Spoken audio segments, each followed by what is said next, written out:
ปลูกพักในกระถางจ้ะทุกคนจ้ะอยู่หน้าบ้านป่าเองอยู่หน้าบ้านป่าเองจ้ะ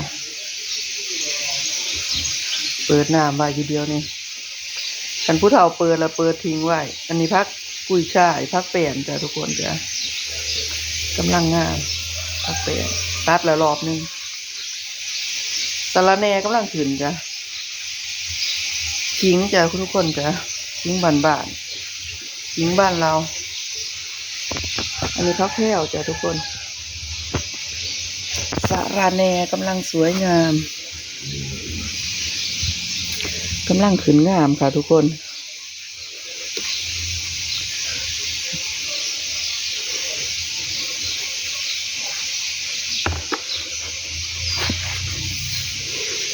เปิดน้ำเสียงน้ำสาอยู่ทุกคนจ้ะอันนี้คือผักกาดหน่อยจ้ะผักกาดหินบ้านเฮาปลูกใส่กระถางคือกันจ้ะ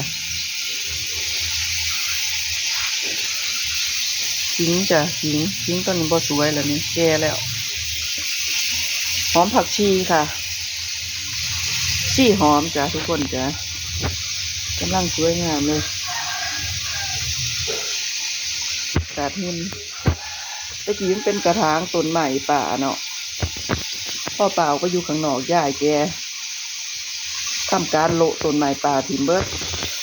เอาผักมาใส่เอาผักมาปลูกค่ะทุกคนนี่ค่ะปลูกสารพัดผักนี่หอดอันผักกระแยงทุกคนกุยช่ายผักเปลี่ยนสวยงามค่ะทุกคนเป็นย่อมๆจ้ะกันเขามาในบ้านก็เลยมาทำความสะอาดบ้านเนี่ยทุกคนยากป่าก็ได้มันไม่มีผู้กวาดหายเบิ่งดิละเบิ่งทุกคนเบิ่งมื่อนี้จะได้กวาดได้เนี่ยทุกคนโจกออกมาจากศอกนั้นศอกต้นไม้จ้ะโหกเหือนก็ได้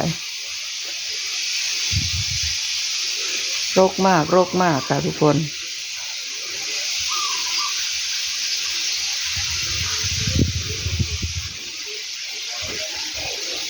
นี่ไงต้นนี้ทุกคนผักกระแยงออกดอกแล้วนี่จ้ะน้ำสิล้นแล้วทุกคนไปนอกขันก็ลดพัก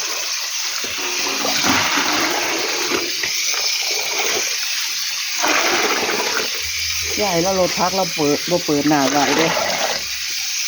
เป็นยังป่าจังเปิดหนาให้เต็มย่านแมวมาปีนโอ่งแล้วมันตกลงในน้ำเนาะตกลงในโอ่งแล้วมันขึ้นบ่ได้เขาก็สิตายเนาะทุกคนเนาะป่าก็เลยเปิดให้เต็มเอาไว้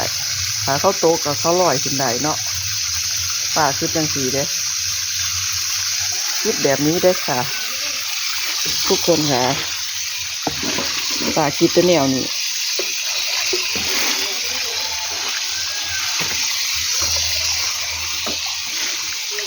ป่าบ่ให้อันโอ่งเหลือขึ้นเด้